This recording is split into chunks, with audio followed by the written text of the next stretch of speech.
Hi friends. So ఎలా ఉన్నారు? Dinner అయిపోయింది కదా. చూడండి సార్, లైవ్లో యూఎస్ మార్కెట్లు పిచ్చెక్కిస్తున్నాయి ర్యాలీతో. నాస్డాక్ అయితే కనుక అరౌండ్ 4% దాకా ర్యాలీ అయింది. లైవ్లో చూద్దాం. అలాగే ఆల్రెడీ ఎగబాగుతున్న మన ఇండియన్ స్టాక్ మార్కెట్లో రేపటి జోష్ ఎలా ఉండబోతుంది, రేపు గ్యాప్ అప్ అయితే ఏంటి పరిస్థితి, నిఫ్టీ బ్యాంక్ నిఫ్టీ చార్ట్ని ఈ వీడియోలో అనాలిసిస్ చేద్దాం.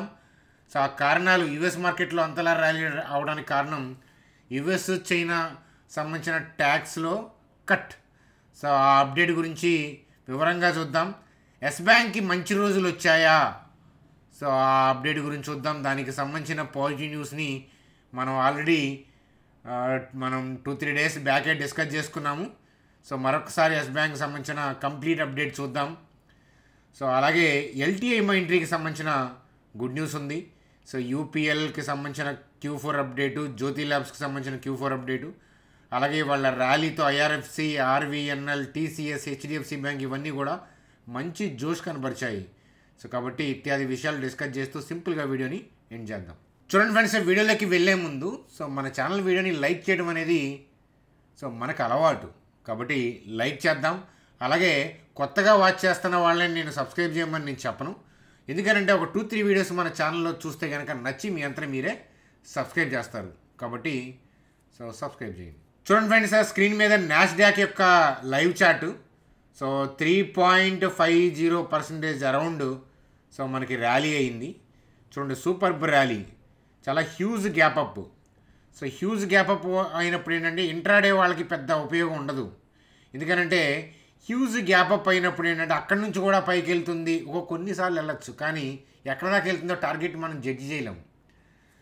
వెళ్ళిన తర్వాత జడ్జి చేయడం ఈజీయే, కానీ ఇలా గ్యాప్ అప్ గ్యాప్స్ డౌన్ వల్ల ఏంటంటే ఇంట్రాడే వాళ్ళకి పెద్దగా ఉపయోగం ఉండదు. కొన్నిసార్లు ర్యాలీ అవుతాయి కనుక కానీ ఆ ర్యాలీని కూడా మనం ముందుకు వేసేయలేం కదా, అదనమాట. ఎందుకంటే ఓపెన్ అయిన తర్వాత ఓపెన్ అవడమే చాలా మనకి మార్కెట్ ఏంటంటే ప్రీమియంతోనే ఓపెన్ అవుతుంది పాజిటివ్ న్యూస్ ఉన్నప్పుడు కదా. కాబట్టి జాగ్రత్తగా ఉండాలి. ఇప్పుడు అక్కడ కూడా జరుగుతుంది అదే, హ్యూజ్ ర్యాలీ అయ్యి ప్రాఫిట్ బుకింగ్ అయ్యింది, లోయర్ లెవెల్లో బయింగ్ వస్తుంది. లోయర్ లెవెల్లో బయింగ్ జరగడం వల్ల మళ్ళీ క్లోజింగ్ టైంకి మళ్ళీ మంచి ర్యాలీ కనిపించవచ్చు క్లోజింగ్ టైంకి, కానీ that does not mean intraday వాళ్ళు సక్సెస్ఫుల్ అని కాదు, ఎందుకనంటే దాన్ని మనం ఇమాజిన్ చేయలేము, అదనమాట. మీకు ఒక్క కాంటెక్స్ట్ని తీసుకొని కాదు, ఒక 10-15 కాంటెక్స్ట్లు చూడండి, 10-15 సినారియోస్ మీకు చూస్తే మీకే అర్థమవుతుంది.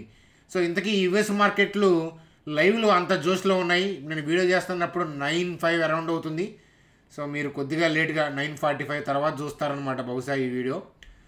దానికి అంతలా ర్యాలీ రావడానికి కారణాలు ఏంటి అని అంటే, యుఎస్ వాళ్ళు ఏంటంటే చైనా టారిఫ్స్ మీద 30% కట్ విధించారు, అర్థమవుతుందా, ఫర్ 90 డేస్. చైనా వాళ్ళు యుఎస్ మీద 10% కట్ విధించారు 90 డేస్. చూడండి ఇద్దరు దొంగలు.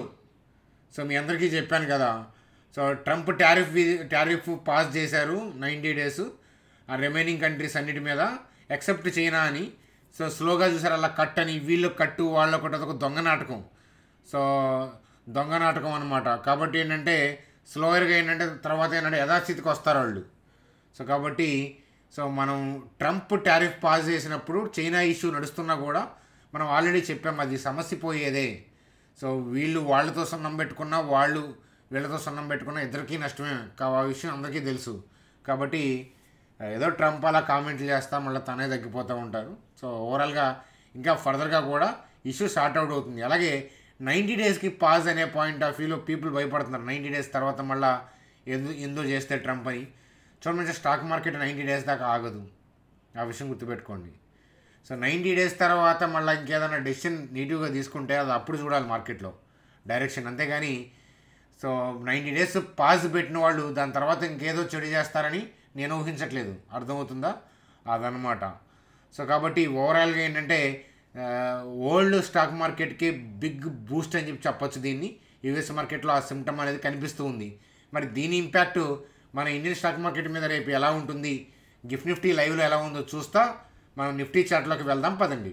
చూడండి sir, gift Nifty point of వ్యూలో మనకి 24,927. సో ఆ ఏరియాలో ఏంటంటే మనకి గిఫ్ట్ నిఫ్టీ ఉంది. ఒకసారి నిఫ్టీ లుక్ వేద్దాం పదండి. ఇక్కడ ఏదో నెగిటివ్ ఉంది కదా అని చెప్పి అది రెడ్ అనుకోలేరు, అర్థమవుతుందా? సో ఏదో ఒక పాయింట్ ఆ పీక్ వెళ్ళినప్పుడు 25,000 అబవ్ వెళ్ళినప్పుడు ప్రాఫిట్ బుకింగ్ అవుతుంది కదా, అంతకంటే ఏం లేదు. కానీ ఓవరాల్గా మార్కెట్ యొక్క డైరెక్షన్ ఎటు అనేది చూస్తే అప్ సైడ్ మీ అందరికీ తెలిసిందే కదా. చార్ట్లోకి వెళ్దాం పదండి. చూడండి ఫ్రెండ్స్, మనకి హ్యూజ్ గ్యాప్ అప్ అయింది. హ్యూజ్ గ్యాప్ అప్ అయినా కూడా ఇంతలా ర్యాలీ వచ్చింది. సో ఈ కాంటెక్స్ట్ మనం డిస్కస్ చేయలేదు కదా, అంటే డిస్కస్ చేసాము. సో ఏంటది, న్యూట్రల్గా ఓపెన్ అయితే strong rally, so gap down అయినా స్లైట్గా strong rally, slight gap up అయినా strong rally. Huge gap up అయితే కనుక ఇంట్రాడే వాళ్ళకి పెద్దగా ఉపయోగం ఉండదు, న్యూట్రల్గా వెయిట్ చేయమన్నాను, అర్థమవుతుందా?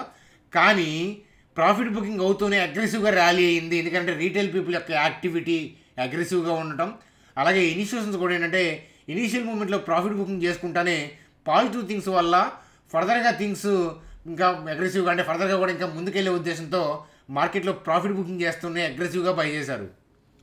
అయితే హ్యూజ్ గ్యాప్ అప్ అయినప్పుడు ఇంట్రాడే వాళ్ళకి పెద్ద ఉపయోగం ఉండదు కదా, కానీ మరి ర్యాలీ అయింది కదా అని మీరు అడుగుతున్నారు కామెంట్ సెక్షన్లో. చూడండి ఫ్రెండ్స్, మీరు 10 కాంటెక్స్ట్లు ఎట్లాంటివి చూడండి. అంటే 10 సార్లు ఇండియా పాకిస్తాన్ యుద్ధం చేసుకోవాలని కాదు నా ఉద్దేశం. పాజిటివ్ థింగ్స్, హ్యూజ్ పాజిటివ్, అంటే అప్పటిదాకా నెగిటివ్గా వెళ్తుందనుకున్న సినారియో పాజిటివ్గా ఒక అప్డేట్ ద్వారా పాజిటివ్గా మారిన మార్కెట్ మీరు చూస్తే ఇలా హ్యూజ్ గ్యాప్ అప్ అయినప్పుడు మోస్ట్ ఆఫ్ ది టైమ్స్ ఏంటంటే డోజీ కైండ్ ఆఫ్ క్యాండిల్ పడుతుందన్నమాట. సో ఇట్లాంటి క్యాండిల్స్ పడతా ఉంటాయి, ఇట్లాంటి పడతాయి. అలాంటప్పుడు ఏంటంటే ఇంట్రాడే వాళ్ళకి పెద్దగా ఉపయోగం ఉండదు. అట్లా అని చెప్పేసి మనం డౌన్ సైడ్ సెల్లింగ్కి వెళ్ళకూడదు, ఎందుకని అక్కడ ఉంది పాజిటివ్ న్యూస్. అలాంటప్పుడు ఏంటంటే హ్యూజ్ గ్యాప్ అప్ అయ్యి కూడా అగ్రెసివ్గా పైకి కూడా వెళ్ళొచ్చు, ఎందుకంటే ఓవరాల్గా ట్రెండ్ పైకి. ఒకవేళ మీరు సెల్ కొట్టినా మార్కెటింగ్ కింద పడటానికి అది ట్రెండ్ డౌన్ కాదు కదా. చూడండి, సో ఎప్పుడైతే ఇండియా పాకిస్తాన్ సీజ్ ఫైర్ ఆ అప్డేట్ తర్వాత మనం నిన్నటి వీడియోలో క్లియర్గా చెప్పాము ఏమని అంటే ఇక్కడ నుంచి మార్కెట్ యొక్క డైరెక్షన్ అప్ సైడ్. ఎందుకనంటే మ్యాక్రో డేటాలో చేంజ్ అయినప్పుడు, సో ఇక్కడ ఇండియా పాకిస్తాన్ సీజ్ ఫైర్ అనేది స్టాక్ మార్కెట్ పాయింట్ ఆఫ్ వ్యూలో చాలా చాలా పాజిటివ్ న్యూస్ అని చెప్పి మనం డిస్కస్ చేసుకున్నాము.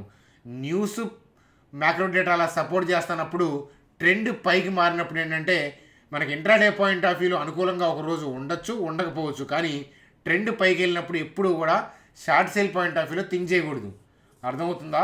ఆర్డర్లు ఎగ్జిక్యూట్ అవ్వక డిప్ అవుతూ ఉంటాయి, కానీ మనం మాత్రం చూస్తూనే ఉండాలి అది. సో అదనమాట ఓవరాల్గా బ్రాడ్ పిక్చర్ అప్పే. ఇంత గ్యాప్ అప్ అయినప్పుడు సో ఇంత గ్రీన్ క్యాండిల్ కనిపించింది కాబట్టి ర్యాలీని మిస్ అయ్యామని చెప్పి మీకు అనిపిస్తుంది, అర్థమవుతుందా? కానీ మీరు ఒక 10 సినారియోస్ చూస్తే కనుక మీకు అర్థమవుతుంది డోజీ కైండ్ ఆఫ్ క్యాండిల్స్ పడతాయి. సో మనం అక్కడ మిస్ అయింది ఏం లేదు, ఆగుతున్నాం కదా. చూడండి ఫ్రెండ్స్, మనం సపోజ్ ఇట్లా వెళ్ళింది కాబట్టి 24,924 క్లోజ్ అయింది కాబట్టి ఇక్కడ కొంటే ఇక్కడ అమ్మితే అలాంటి లెక్కలు వేసుకుంటాం. అట్లాంటి లెక్కలు వేసుకుంటాం మనం కోటీశ్వరులు కూడా అవుతాం స్టాక్ మార్కెట్లో. కానీ స్టాక్ మార్కెట్లో ఇఫ్ కండిషన్లు బంద్ చేయవు. ఓపెన్ అయిన తర్వాత కరెక్ట్గా ఎన్ని పాయింట్లు బౌన్స్ అవుతుంది అది ఇమాజిన్ చేయలేము ఎట్లాంటి హ్యూజ్ గ్యాప్అప్లు ఉన్నప్పుడు. ఎందుకంటే రీటైల్ పీపుల్ అంతా అగ్రెసివ్గా బయలు చేస్తున్నప్పుడు, ఆల్రెడీ పాజిటివ్ థింగ్స్ ఉన్నప్పుడు ఏంటంటే ఇన్స్టిట్యూషన్స్ ప్రాఫిట్ బుకింగ్ చేసుకుంటూ ఉంటారు. అట్లా అని చెప్పి కింద కొట్టరు, అర్థమవుతుందా? మోస్ట్ ఆఫ్ ది టైం ఏంటంటే డోజీ కైండ్ ఆఫ్ క్యాండిల్ ఉంటుంది. కానీ ఇక్కడ ఉన్న పాజిటివ్ థింగ్స్, ఇతరత్ర గ్లోబల్ థింగ్స్ సపోర్ట్ చేయడం వల్ల కానీ ప్రాఫిట్ బుకింగ్ చేసుకుంటేనే రెట్టింపు వేగంతో బై చేశారు. ఎఫ్ఐఎస్ కావచ్చు, డిఐ కావచ్చు, రీటైల్ పీపుల్ యాక్టివిటీ కూడా కలిసి ఉండొచ్చు అనమాట అక్కడ. కాబట్టి సో అది జరిగిపోయింది కాబట్టి క్యాండిల్ ఇన్ని పాయింట్లు మిస్ అయ్యామనిపిస్తుంది. మరి రేపు కూడా అక్కడ యుఎస్ చైనా మంచి పాజిటివ్ న్యూసే కదా, యుఎస్ మార్కెట్లో అంత పాజిటివ్ న్యూసే కదా. 25,000 అబవ్ మార్కెట్ ఓపెన్ అయితే టార్గెట్ ఏంటో ఇప్పుడు అంచనా వేయండి. సపోజ్ రేపు పొద్దున మార్కెట్ 25,100 లేదా 25,075, 25,200 ఎట్లా ఓపెన్ అయింది అనుకోండి. సో టార్గెట్ ఇమాజిన్ చేయండి, 25,200 దగ్గర ఓపెన్ అయితే 25,500 దగ్గరికి వెళ్తుంది అనుకుంటున్నారా? 600, 700. సో ఇది ప్రాక్టికాలిటీ అనమాట అది. సో నేను ఎప్పుడు కూడా ప్రాక్టికల్గా దగ్గరగా ఉంటాను, ఎందుకంటే ఇట్లాంటి ఇమాజినేషన్లు బిగినింగ్ డేస్లో మేము కూడా చూసాం. అరే అది ఇట్లా ఉండి ఇలా బై చేస్తే అది దాడితే ఈ రెసిస్టెన్స్ క్లోజ్ అయితే ఇలా నథింగ్ వర్క్స్, అర్థమవుతుందా? పేపర్ మీద మీరు గీసే గీతలు వేరే ఉంటాయి, లైవ్ ట్రేడ్ వేరే ఉంటుంది. మనం ప్రాక్టీస్లో గ్రౌండ్లో ఆడే ఆటకి మనం ఏంటంటే రియల్ గ్రౌండ్లో రియల్ మ్యాచ్లు ఆడుతున్న వాటికి చాలా తేడా ఉంటుంది అనమాట. ఎమోషన్స్, థింగ్స్, అపోజింగ్ బౌలరు, మన టెన్షన్ అవన్నీ చాలా క్యారీ అవుతాయి అనమాట. కాబట్టి ఇమాజినేషన్స్ పనిచేయవు. కాబట్టి నేనైతే ఏం చేస్తాను అని అంటే ఇట్లాంటి హ్యూజ్ గ్యాప్ అప్ అయినప్పుడు వెయిట్ చేస్తాను. అర్థమవుతుందా? ఏదైనా డిప్స్ వస్తే పైకి స్వింగ్ పాయింట్ ఆఫ్ వ్యూలో చూస్తాను, అదనమాట. సో అలాంటి ప్లాన్ చేస్తాను. ఎందుకనంటే ఇక్కడ మనం హ్యూజ్ గ్యాప్ అప్లో ఎంటర్ అయితే టార్గెట్ని అంచనా వేయలేము. అర్థమవుతుందా? సే ఫర్ ఎగ్జాంపుల్ రేపు కూడా గ్యాప్ అప్పే, టార్గెట్ ఏంటి? సో ఆ పాయింట్ ఆఫ్ వ్యూలో ఏంటంటే స్టాప్ లాస్ ఎడుగుతాం. ఇన్స్టిట్యూషన్స్ అంటారా, పిరమిడింగ్ చేస్తారు. చూడండి, ఇలా గ్యాప్ అప్ అయ్యి ఇలా పైకి వెళ్తుంటే మార్కెట్ రన్నింగ్లు దాంతోపాటు పైకి వెళ్తారు. ప్రాఫిట్ బుకింగ్ అవుతుంటే కొన్ని లాట్లు సెల్ ఆఫ్ చేస్తారు. ఏదైనా బ్యాడ్ న్యూస్ వస్తే ఇంకొన్ని సెల్ ఆఫ్ చేసుకుంటూ అగ్రెసివ్గా రెట్టింపు వేగంతో ఏంటంటే సెల్ ఆఫ్ చేస్తారు. ఇన్స్టిట్యూషన్స్కి వర్కౌట్ అవుతాయి అట్లా. కానీ రీటైల్ పీపుల్ ఏంటంటే అప్ ట్రెండ్ ఉంది, మార్కెట్ సపోర్ట్ చేస్తున్నప్పుడు బై అండ్ డిప్స్ మార్కెటే. కాబట్టి ఏదైనా రీట్రేస్మెంట్స్ వస్తే దాంతోపాటు వెళ్ళచ్చు. కాదు, మీ ఇష్టం వచ్చినట్టు కూడా వెళ్ళచ్చు, అది మీ ఇష్టం. చూడమని సొంత పుస్తకానికి మించి, అదే సొంత అనుభవానికి మించిన పుస్తకం లేదు. కాబట్టి మీరు ఏదో ఒకటి చేయండి, చేసేస్తే మీకే తెలిసిపోతుంది అనమాట. కాదే మార్కెట్కి కాస్త సమర్పించుకోవాల్సి వస్తుంది, ఒక్కోసారి భారీగానే సమర్పించుకోవాల్సి వస్తుంది. అది సెల్ఫ్ లెర్నింగ్ అనమాట. మార్కెట్ డబ్బులు అడిగిద్ది, వర్క్ని ఏది నేర్పదు. చూడండి, ఇప్పటిదాకా మనం చెప్పిన వీడియో కరెక్ట్ అనిపిస్తే మీరు లైక్ చేయొచ్చు, నచ్చితే కనుక సబ్స్క్రైబ్ చేయొచ్చు. ఏదో బ్లఫ్ చేస్తున్నాను అనిపిస్తే కనుక అన్సబ్స్క్రైబ్ కూడా చేయొచ్చు, అది మీ ఇష్టం అనమాట, మీ చాయిస్. చూడండి, ఎల్టీఐ మైంట్రీకి సంబంధించి so $450 million multi year deal అంట, లార్జెస్ట్ ఎవరు. సో ఎల్టీఐ మైంట్రీ మనం ఎన్నిసార్లు ఫండమెంటల్స్ స్టడీ చేసాం, మీ అందరికీ తెలిసిందే కదా. మనం స్టడీ చేసినవి అన్నీ వెళ్ళాలని ఏం లేదు. ప్రూఫ్స్ కాన్స్ మనం డిస్కస్ చేస్తే, మనం ఒక 20 డిస్కస్ చేస్తే దాంట్లో ఒక 10 to 12 స్టాక్స్ బిజినెస్ మంచిగా పర్ఫామ్ చేస్తే చాలు. ప్రైస్లు పట్టించుకోవద్దు ఎప్పుడు కూడా. స్టాక్ మార్కెట్లో ఎప్పుడు కూడా ఇలాంటి deals, year on year point of వ్యూలో రెవెన్యూ పెరుగుతుంది కదా లేదా, అలాగే మేనేజ్మెంట్ ఇంటర్వ్యూస్ ఏంటి, వాళ్ళ గైడ్లైన్స్ ఏంటి, పీర్ కంపెనీస్తో కంపేర్ చేస్తే ఎలా వీళ్ళు డ్రైవ్ చేస్తున్నారు, పీర్ కంపెనీస్తో కంపేర్ చేస్తే ఈ కంపెనీ యొక్క స్పెషాలిటీ ఏంటి, ఈ కోవలో ఆలోచించండి అని చెప్తాను. ఎస్ఆర్ఎఫ్కి సంబంధించిన Q4 update. So revenue year on year point of వ్యూలో 20% పెరిగింది, నెట్ ప్రాఫిట్ 24% పెరిగింది. సో రెవెన్యూ ఏమో 20% పెరిగింది. సో చూడండి, మంచి అప్డేట్, మంచి రిజల్ట్స్. చూడండి, దాని తర్వాత యూపీఎల్కి సంబంధించి సో రెవెన్యూ 10% పెరిగింది. సో నెట్ ప్రాఫిట్ చూసారా, సో నక్కకి నాగలోకానికి సో ఎంత Q4కి మనకి పోయిన సంవత్సరంకి ఇప్పటికి ఎంత తేడా వచ్చింది చూడండి. చార్ట్ చూపిస్తాను పదండి మీకు. చూడండి సార్, యూపీఎల్ పాయింట్ ఆఫ్ వ్యూలో సో ఈ అప్డేట్తో ఇంకా ర్యాలీ అవుతుంది. సో అది వేరే విషయం.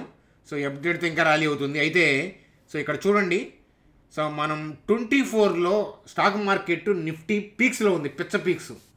ఏదైనా స్టాక్స్ పాయింట్ ఆఫ్ వ్యూలో ప్రోస్ కాన్స్ డిస్కస్ చేద్దామంటే మనకి అన్నీ కూడా ఓవర్ వాల్యుయేషన్స్లో కనిపించినాయి.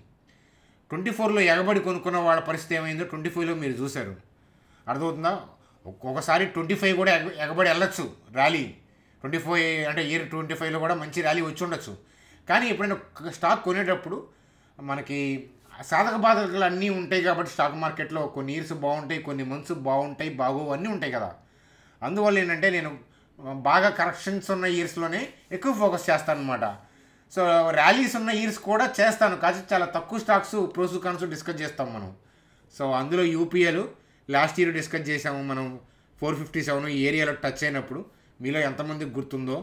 సో మీరు కనుక ఈ పాయింట్ ఆఫ్ వ్యూలో ఎవరైనా రివ్యూ చేసి స్టడీ చేసి ఉంటే ఆ టైంలో కామెంట్ సెక్షన్లో తెలియజేయగలరు, నాకు తెలియాలి కదా మీరు కూడా ప్రోస్ కాన్స్ ఆ టైంలో చూసారా లేదా అనేది. చూడండి సార్, జ్యోతి ల్యాబ్. సో జ్యోతి ల్యాబ్కి సంబంధించిన థింగ్స్, రెవెన్యూ ఫ్లాట్ ఉంది, నెట్ ప్రాఫిట్ కూడా 2.4% డౌన్ స్లైట్గానే, అది కూడా ఫ్లాట్ అని చెప్పొచ్చు అనమాట YOY. సో అది చూడండి, QOQ కూడా ఏంటంటే మనకి రెవెన్యూ మైనస్లో ఉంది, నెట్ ప్రాఫిట్ మైనస్లో ఉంది. ఒకసారి అబ్జర్వ్ చేయాలి అని చెప్తాను. ఒక క్వార్టర్ డల్ అయితే ఏదో అయిందని కాదు, ఇయర్లీ రెవెన్యూలో తేడా ఉంటే మాత్రం మీరు హోల్డ్ చేస్తున్న స్టాక్స్లో అసలు ఎందుకు పడింది, పీర్స్ కూడా అలాగే ఉన్నాయా, ఈ కంపెనీలో ప్రాబ్లం, అలా అసెస్ చేయండి. అంతేకాని నిఫ్టీ పెరుగుతుందా పడిపోతుందా, ఇంకోటి రష్యన్ వస్తుంది అంటున్నారు, యుఎస్ చైనా వార్ జరుగుతుంది, ట్రంప్ ఇది అన్నాడు ఇట్లాంటి వాటి వల్ల ఏంటంటే మీ స్టాక్ పాయింట్ ఆఫ్ వ్యూలో ఏ ఉపయోగం ఉండదన్నమాట. అలాంటివి ఎప్పుడు కూడా వస్తూనే ఉంటాయి, పోతూనే ఉంటాయి. అర్థమవుతుందా? కానీ ఓవరాల్గా మీ కంపెనీ పర్ఫార్మెన్స్లో దమ్ముంటే స్టాక్ దుమ్ము లేపుతుంది, అందులో డౌటే లేదు. చూడండి సార్, వీడియో ఫర్దర్గా కంటిన్యూ చేసే ముందు సో మీరు ఎవరికైనా డీమ్యాట్ అకౌంట్ లేకపోతే ఇక్కడ నేను ఏంజల్ లింక్ ఇచ్చాను, అకౌంట్ ఓపెన్ చేసుకోండి. సో ఒకవేళ మన లింక్ ద్వారా అకౌంట్ క్రియేట్ చేసిన ఐడిని మా టీం నెంబర్కి పంపించండి.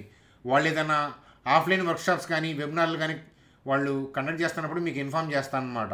కాబట్టి అకౌంట్ ఓపెన్ చేసిన వాళ్ళు మీ ఐడిని మా టీం మెంబర్కి పంపించగలరు. చూడండి సార్, ఆర్వీఎన్ఎల్, ఐఆర్ఎఫ్సి అన్నీ పిచ్చ ర్యాలీ అని చెప్పొచ్చు ఈరోజు. సో నిఫ్టీ పైకి వెళ్తే ఏంటంటే గాలి బొమ్మ లాంటి స్టాకులు కూడా ఏంటంటే గాల్లో తేలాడుతూ ఉంటాయి అన్నమాట. సో నేను ఆర్వీఎన్ఎల్ అలా అంటలేదు, మామూలుగా చెప్తున్నాను అనమాట. ఐఆర్ఎఫ్సి, ఆర్వీఎన్ఎల్ అన్నీ పెరిగినాయి. టీసీఎస్ కూడా చాలా ఇంపల్సివ్ మూవ్ అనమాట. సో చూడండి, గ్యాప్ అప్ అయ్యి కూడా మంచి ఇంపల్సివ్ మూవ్, అంటే సో అగ్రెషన్ అనమాట. చూడండి సార్, బ్యాంక్ నిఫ్టీ యొక్క చార్టు. సో చూసే ముందు వీడియోని లైక్ చేయడం మర్చిపోతే కనుక లైక్ చేయండి. అలాగే బ్యాంక్ నిఫ్టీ కూడా హ్యూజ్ గ్యాప్ అప్.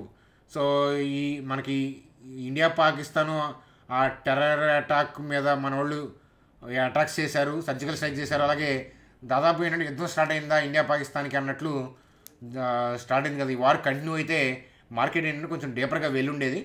కానీ సీజ్ ఫైర్తో ఏంటంటే దీంట్లో కూడా మంచి ర్యాలీ వచ్చింది. కానీ రేపొద్దున జాగ్రత్త. సో రేపొద్దున గ్యాప్ అప్ అయితే కూడా నేను జాగ్రత్తగానే ఉంటాను. ఈరోజు జాగ్రత్త, రేపు కూడా జాగ్రత్త అంటాను. రేపు కూడా ఎలాంటి క్యాండిలే పడింది అనుకోండి, మిస్ అయ్యామనుకో అని ఫీల్ అవుద్ది అనమాట. కావాలంటే వెళ్ళి చూడండి, మీకు ఏదో ఒక రోజు అనుభవం అవుతుందన్నమాట. మనం ఏదైతే డిస్కస్ చేసే ఉంటాయో చాలా సంవత్సరాల తరబడి నేను అబ్జర్వ్ చేసుకుంటా, నా ఇన్పుట్స్ నేను చెప్తూ ఉన్నాను అనమాట, అబ్జర్వేషన్స్. మీరు ఒక 6 months జాగ్రత్తగా ఛానల్ని వాచ్ చేయండి.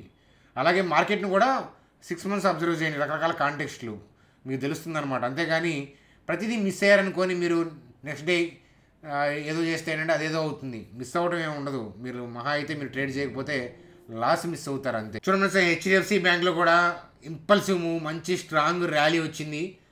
సూపర్ ర్యాలీ అని చెప్తాను. సో దీనివల్ల స్ట్రాంగ్ క్యాండిల్, ఎలాంటి మర్బోజు క్యాండిల్స్ అంటారు వీటిని. సో అంతేనా, ఇఫ్ ఐఎమ్ నాట్ రాంగ్.